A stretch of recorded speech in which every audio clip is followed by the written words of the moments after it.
Our next decision is dealing with whether we want to outsource our manufacturing, and we call this a make or buy decision. So, in this situation, we were a restaurant that's trying to decide whether we want to continue baking our bread or do we want to pay someone else to make it for us. So, we have to look at what costs are relevant here again. And it's estimated that the variable cost of making each loaf includes 54 cents for the ingredients, so the raw materials, 20 cents for variable overhead, which is the electricity to run the oven, and 71 cents of direct labor for actually making the loaves.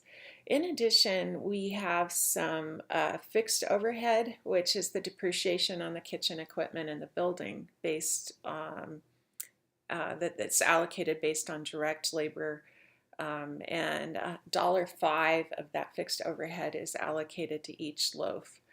Now, the problem with that is that none of those fixed costs are avoidable if we outsource. They will still exist.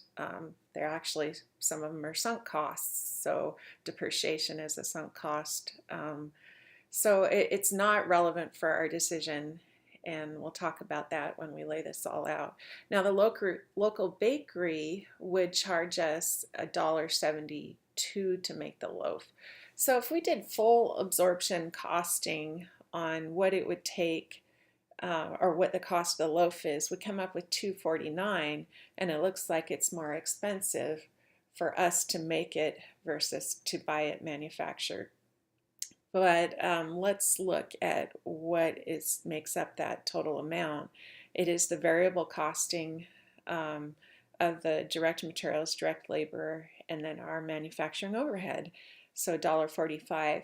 And this is the problem right here, because these costs aren't relevant. They're going to happen, or they already happened, whether we do this or don't do this. So we can really ignore this part in making our decision and just focus on the variable cost per unit.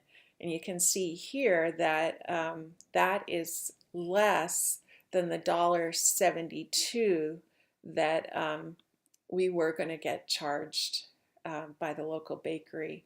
So in this situation, it would make sense for us just to continue manufacturing this bread, and it would be less expensive.